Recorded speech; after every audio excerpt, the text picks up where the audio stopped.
Assalamualaikum warahmatullahi wabarakatuh. Halo semuanya, Sobat IT. Kembali lagi bersama kami di Ngobras, ngobrol bareng Senskom.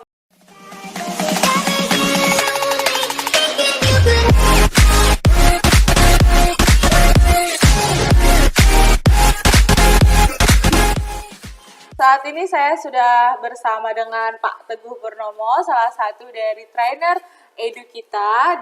Selamat siang Pak Pur. Selamat siang Mbak Nisa, apa kabar? Alhamdulillah Pak Pur baik. Bagaimana dengan Pak Pur? Alhamdulillah sampai saat ini masih sehat-sehat Mbak. Alhamdulillah. Oke. Baik Pak Teguh, hari ini kita akan sedikit membahas ya, mungkin sedikit atau banyak membahas mengenai tentang CSA atau Cyber Security Awareness.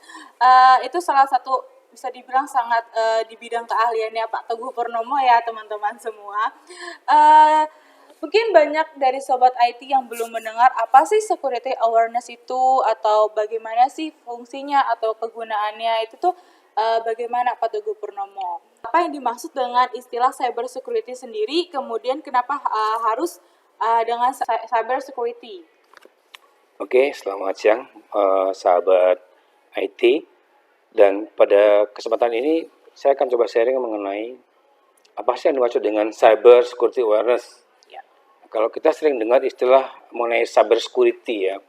Cyber Security itu sebenarnya bagaimana kita bisa memahami, menangani kondisi-kondisi ketika ada terjadi cybercrime. Kita tahu bahwa kondisi sekarang di dunia IT tentunya, di semua kegiatan bisnis, kita saat ini selalu mendapatkan ancaman di dunia cyber. Kenapa? Karena memang saat ini terutama di era pandemi kemarin, bahwa semua kegiatan ini hampir dilakukan dengan menggunakan online, Zoom. Betul. Dan tentunya kita tahu bagaimana aware, bagaimana perhatian user terutama terhadap keamanan data informasi yang mereka miliki. Nah, jadi cyber security ini adalah bagaimana kita aware, bagaimana kita perhatian terhadap keamanan informasi dari serangan-serangan cyber. Ya, kita tahu bahwa serangan cyber saat ini sangat luar biasa sekali, dengan banyaknya informasi yang bisa kita lihat, dengan banyaknya isu-isu yang kita dengar, bahwa sejak pandemi sampai saat ini luar biasa semakin canggihnya serangan-serangan yang dilakukan oleh para intruder atau hacker. Demikian mungkin Pak. Oke Pak Pur, mungkin kan seperti yang sudah Pak Pur bilang tadi ya, semenjak pandemi sampai saat ini. Berarti sebelum datangnya pandemi atau tahun-tahun belakangan, itu apakah sudah memang lebih meningkat lagi sistem cybernya, attack cyber itu yang kita alami, atau hanya meningkat pada saat pandemi belakangan ini saja Pak Pur?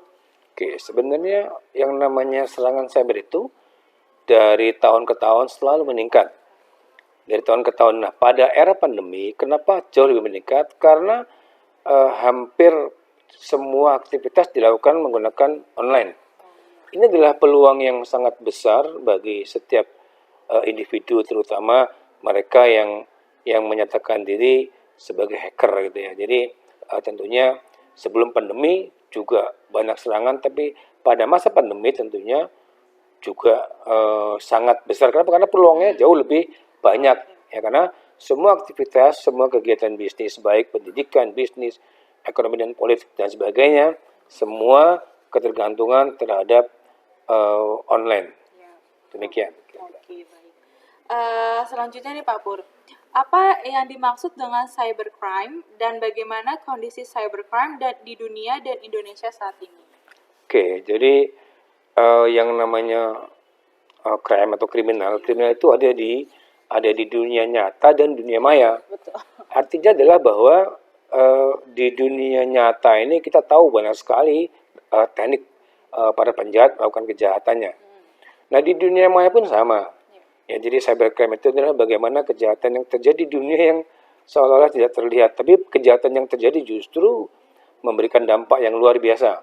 Jadi cybercrime sendiri adalah kriminal yang terjadi di dalam dunia maya, dan saat ini hampir pasti menurut beberapa sumber ya, kita bisa lihat Hackmageddon, kemudian kita bisa lihat beberapa site online yang mereka melakukan yang namanya survei atau analisa terhadap semua kejahatan yang terjadi di seluruh dunia, dan isunya memang setiap tahun selalu meningkat tajam.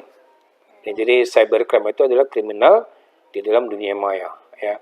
Jadi apa yang dilakukan di dunia nyata sekarang dirubah menjadi dunia maya, karena kejahatan dunia maya ini hanya membutuhkan akses internet dan mungkin sedikit pengetahuan mengenai bagaimana kita bisa memanfaatkan dan bisa komunikasi dengan jaringan yang lain. Berarti bisa dibilang itu jaringan itu berarti bisa aman dan tidak aman ya Pak Pur, Iya, ya. betul. Dan untuk itu kan berarti kan cybercrime itu kah apakah ada tingkatannya nih? Cybercrime itu dari yang mungkin bisa dibilang jadi dari junior menjadi senior nih. Apakah ada tingkatannya dari cybercrime itu sendiri? Oke, jadi kalau kita lihat kriminal cyber itu sebetulnya kalau menurut kelas-kelasnya hacker memang tentunya memiliki level, ya.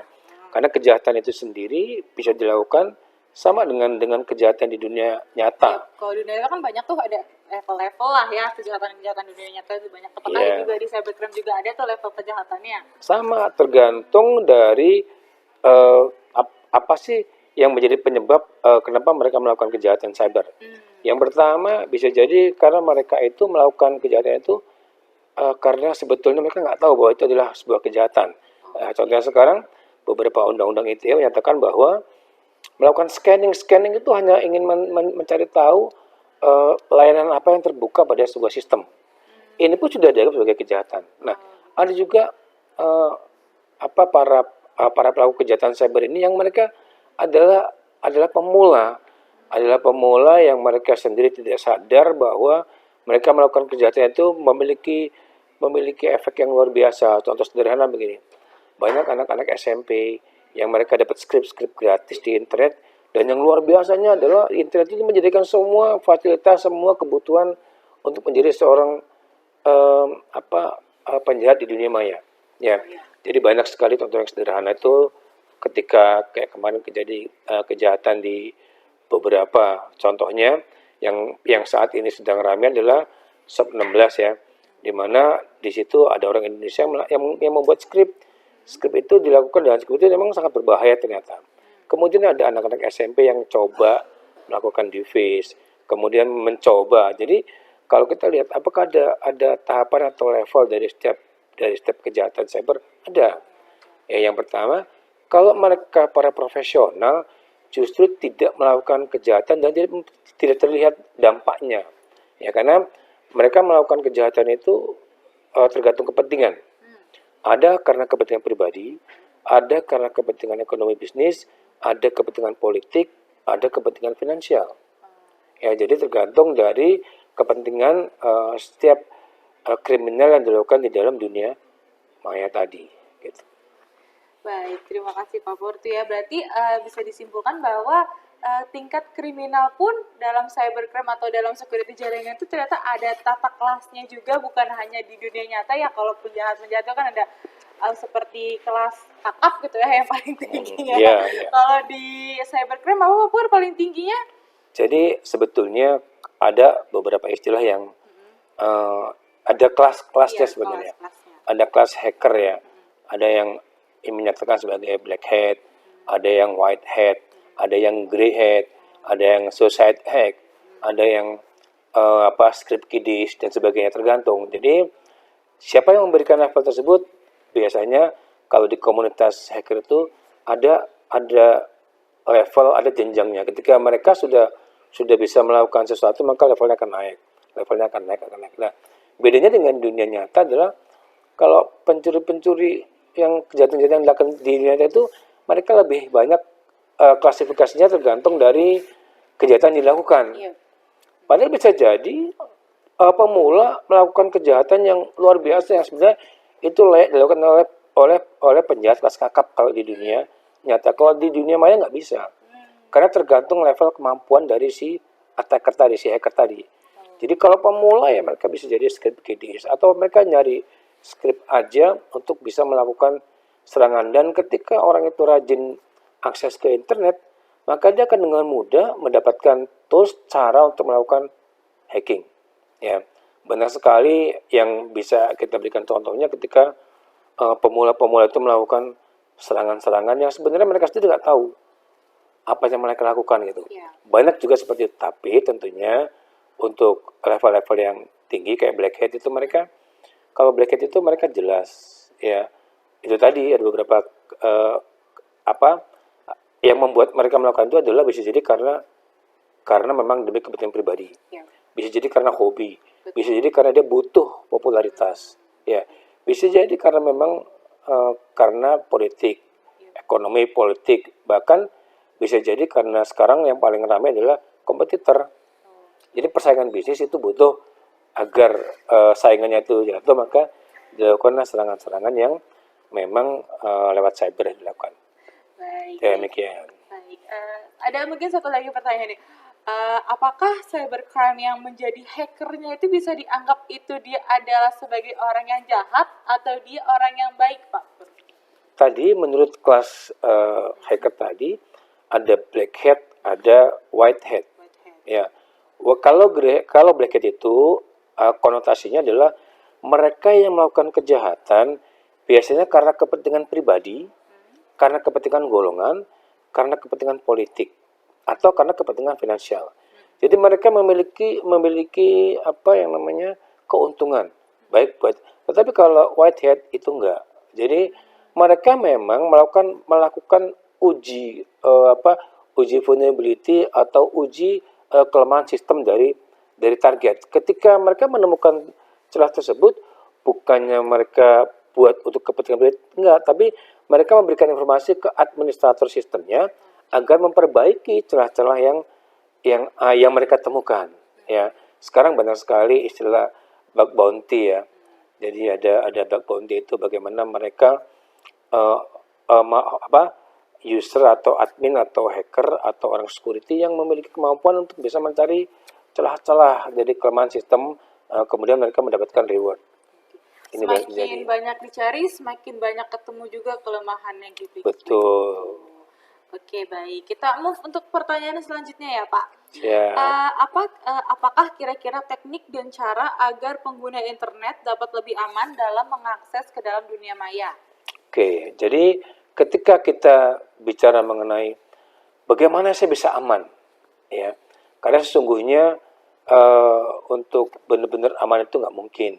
Tetapi setidaknya kita bisa melakukan sedikit pencegahan agar ketika sistem kita mau diserang atau data kita mau diambil, maka setidaknya si penyerang ini memiliki tingkat kesulitan.